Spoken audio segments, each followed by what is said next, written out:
Assalamualaikum warahmatullahi wabarakatuh. Terima kasih atas kesempatannya. Perkenalkan, nama saya Mega Triasmana Febrisari dengan NIM 2019-2101187. Di sini saya akan mempresentasikan tentang konsep Pancasila sebagai dasar negara.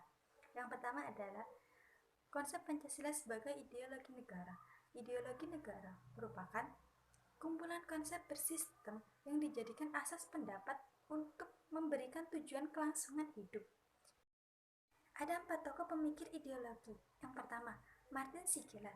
Dia menegaskan bahwa ideologi sebagai sistem kepercayaan, yang berarti bahwa ideologi digunakan untuk membenarkan norma-norma moral dan memberikan atau menjamin tindakan bagi semua orang.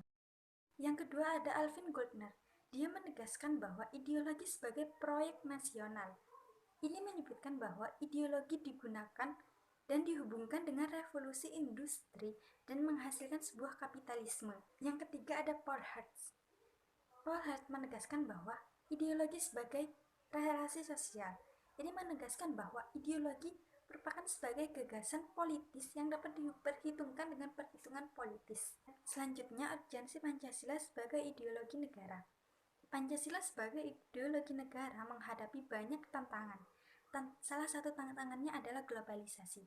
Globalisasi menyebabkan masyarakat satu bangsa dengan bangsa yang lainnya berkumpul dan menjadi lebih terbuka, sehingga menyebabkan kebudayaan global jauh lebih bisa terbentuk dari pertemuan-pertemuan tersebut.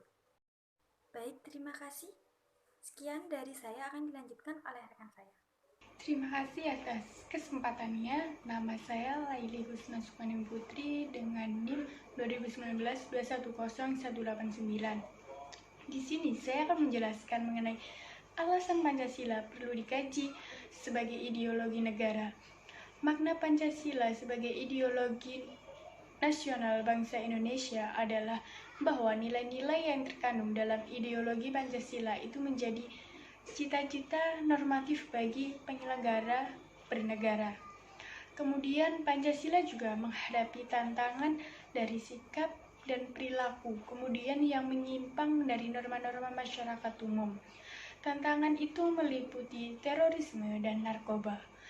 Kemudian terorisme seperti rasa takut dan cemas terhadap pelaku terorisme yang mengancam masyarakat dan keamanan negara. Kemudian aksi terorisme dengan ideologinya menebarkan ancaman terhadap kesatuan bangsa. Kemudian dan banyak lagi contoh yang lainnya. Kemudian narkoba. Yang pertama, penyalahgunaan narkoba di kalangan generasi muda dapat merusak masa depan mereka. Kemudian perdagangan dan peredaran narkoba di Indonesia dapat merusak reputasi negara bangsa Indonesia. Akan menjelaskan alasan Pancasila perlu dikaji sebagai ideologi negara. Seperti pemerintah memahami dan melaksanakan Pancasila sebagai ideologi negara, seperti adanya rasa kesepakatan untuk bersama-sama membangun negara Indonesia tanpa diskriminasi. Kemudian aktualisasi 5 sila Pancasila, artinya sila-sila dilaksanakan dalam kehidupan bernegara, seperti sila pertama, menjamin tidak adanya diskriminasi atas dasar agama. Sila kedua, tolak ukur keberadaban serta solidaritas suatu bangsa setiap warga negara. Kemudian sila ketiga, membangun hubungan timbal balik atas dasar kesamaan kedudukan dan tekad untuk menjalin kerjasama. Sila keempat, komitmen terhadap demokrasi yang wajib disukseskan. Dan sila kelima, menghilangkan rasa kemiskinan dan diskriminasi terhadap minoritas dan kelompok lemah. Sekian dari saya, selanjutnya akan dijelaskan oleh rekan saya. Terima kasih atas kesempatannya. Perkenalkan, nama saya Taufik Rahman dengan NIM 200. Di sini saya akan melanjutkan presentasi dari teman saya, yaitu menggali sumber histori sosiologis politis dari Pancasila sebagai ideologi negara. Pancasila memang sejak dulu sudah menjadi ideologi negara Indonesia. Dan di sini saya akan menjelaskan tentang histori Pancasila mulai dari kepemimpinan Presiden I.R. Soekarno sampai Presiden Susilo Bambang Yudhoyono. Yang pertama, I.R. Soekarno. Pada masa ini Pancasila ditegaskan sebagai pemersatu bangsa.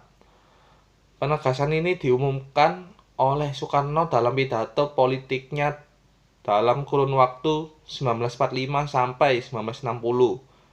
Namun pada tahun 1960 sampai 1965, Soekarno lebih mementingkan konsep Naskom sebagai landasan politik Indonesia. Yang kedua adalah Soeharto. Pada masa ini Pancasila dijadikan sebagai asas tunggal bagi organisasi dan organisasi kemasyarakatan. Diawali dengan keluarnya TAP MPR nomor 2 tahun 1978 tentang pemasyarakatan nilai Pancasila. TAP MPR ini menjadi landasan penataran P4 bagi masyarakat. Yang ketiga adalah B.J. Habibie. Pada masa ini P4 dihapus atas dasarkan berbagai pihak.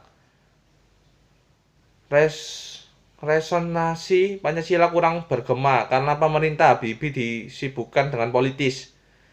Di samping itu, lembaga yang bertanggung jawab terhadap sosialisasi nilai-nilai Pancasila dibubarkan berdasarkan Kepres nomor 27 tahun 1999.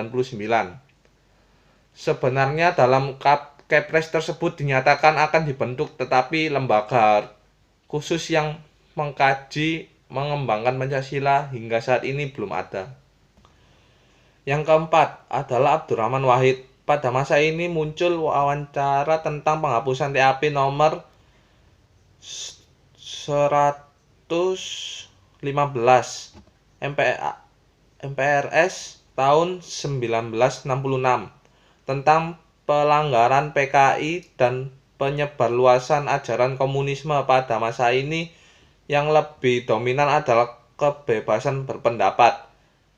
Yang kelima adalah Megawati. Pada masa ini Pancasila sebagai ideologi semakin kehilangan formalitasnya dengan disahkannya UU Sisdiknas nomor 20 tahun 2003 yang tidak mencantumkan pendidikan Pancasila sebagai mapel wajib dari tingkat SD sampai perguruan tinggi. Yang keenam, yaitu SBY atau Susilo Bambang Yudhoyono. Pada masa ini belum adanya upaya untuk membentuk suatu lembaga yang berwenang untuk menjaga dan mengawal Pancasila sebagai dasar negara, sebagaimana diamanatkan oleh Kepres nomor 27 tahun 1999. Mendekati akhir masa jabatannya, Presiden Susilo Bambang Yudhoyono mendatangani Undang-Undang Republik Indonesia nomor 12 tahun 2012 tentang mata kuliah Pancasila sebagai mata kuliah wajib pada pasal 35 ayat 3. Baik, terima kasih atas kesempatannya. Perkenalkan, nama saya Fabian Hansantoso dengan NIM 2019-21022. Yang saya akan melanjutkan penjelasan dari rekan saya tentang sumber politis Pancasila. Sumber politis Pancasila meliputi hal-hal dari berbagai sila yang dari pertama hingga kelima. Sila pertama yaitu diwujudkan dalam bentuk semangat toleransi antar umat manusia. Lalu sila kedua diwujudkan dalam bentuk penghargaan hak asasi manusia di Indonesia.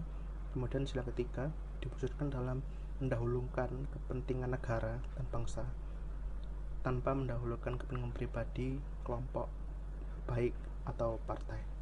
Kemudian sila keempat diwujudkan dalam mendahulukan pengambilan keputusan berdasarkan musyawarah bersama, bukan berdasarkan voting.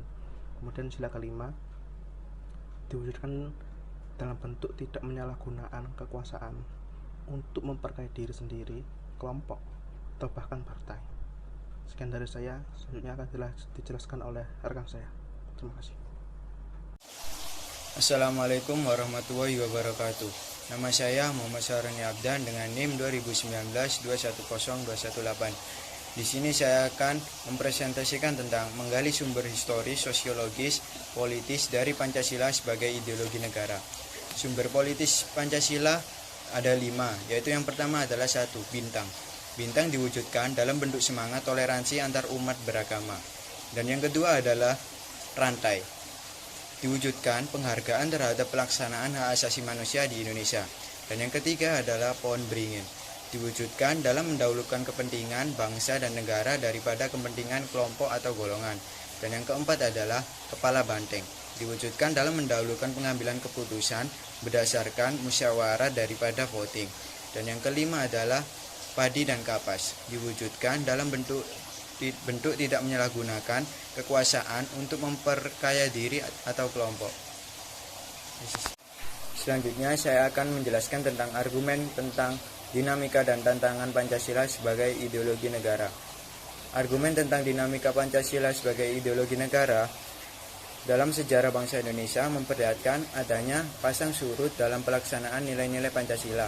Pancasila sebagai ideologi negara dalam masa pemerintahan Presiden Soekarno, namun dalam perjalanan pemerintahannya, ideologi Pancasila mengalami pasang surut karena dicampur dengan ideologi komunisme.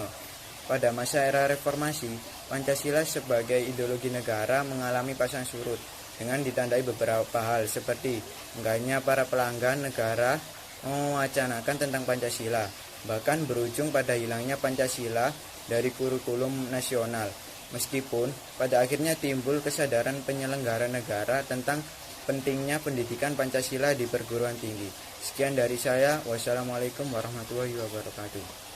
Assalamualaikum warahmatullahi wabarakatuh. Terima kasih atas kesempatannya. Perkenalkan, nama saya Sela Mainur Hakiki, NIM saya 2019-210-224. Di sini saya akan menjelaskan tentang argumen, tentang dinamika dan tantangan Pancasila sebagai ideologi negara. Argumen tentang tantangan terhadap Pancasila sebagai ideologi negara. Unsur-unsur yang mempengaruhi tantangan terhadap Pancasila sebagai ideologi negara meliputi 2 faktor, yaitu faktor eksternal dan faktor internal. Yang pertama adalah faktor internal, yaitu pergantian rezim yang berkuasa melahirkan kebijakan politik yang berorientasi pada kepentingan kelompok atau partai, sehingga ideologi Pancasila sering terabaikan. Yang kedua adalah faktor eksternal, yaitu menguatnya isu kebudayaan global yang ditandai dengan masuknya berbagai ideologi asing dalam kehidupan berbangsa dan negara. Saya akan menjelaskan tentang esensi dan urgensi Pancasila sebagai ideologi negara.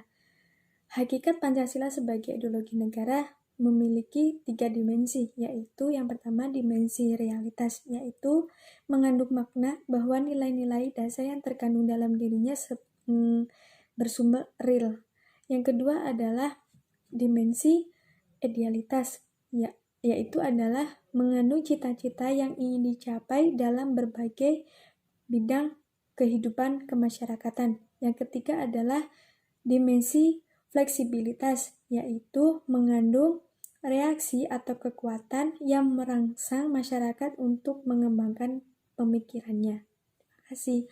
Wassalamualaikum warahmatullahi wabarakatuh. Assalamualaikum warahmatullahi wabarakatuh. Di sini saya Novel Santoso dengan NIM 20192102225. Di sini saya akan melanjutkan presentasi dari teman saya yang menjelaskan tentang esensi dan urgensi Pancasila sebagai ideologi negara. Urgensi Pancasila sebagai ideologi negara. Beberapa peran Pancasila sebagai ideologi meliputi hal-hal sebagai berikut. Yang pertama, ideologi negara sebagai penuntun warga negara. Artinya, setiap perilaku warga negara harus didasarkan pada persepsi moral. Contohnya, kemarin ada beberapa kasus narkoba yang banyak terjadi di kalangan generasi muda. Nah, itu contoh bahwa preskripsi moral ideologis belum disadari oleh beberapa kehadirannya. Lalu yang kedua, ideologi negara sebagai penolakan terhadap nilai-nilai yang tidak sesuai dengan sila-sila Pancasila. Contohnya, yang pertama, kasus terorisme yang akhir-akhir ini sedang marak di kalangan kita, di masyarakat kita. Nah, itu terjadi karena dalam bentuk pemaksaan kehendak melalui kekerasan. Selanjutnya tentang kesimpulan tentang Pancasila sebagai ideologi negara. Yang pertama, memperlihatkan bahwa peran ideologis sebagai penuntun moral dalam kehidupan bermasyarakat, berbangsa, dan bernegara, sehingga ancaman berupa penyalahgunaan narkoba, terorisme, dan korupsi itu dapat dicegah dengan mudah. Lalu yang kedua, Pancasila sebagai ideologi negara pada hakikatnya mengandung dimensi realitas, idealitas, dan fleksibilitas, dan memuat nilai-nilai, dasar-dasar, dan cita-cita, dan keterbukaan untuk negara, sehingga kita sebagai mahasiswa itu mampu menerima kedudukan Pancasila secara akademis. Sekian dari saya, Noval Santoso. Terima kasih. Assalamualaikum warahmatullahi wabarakatuh.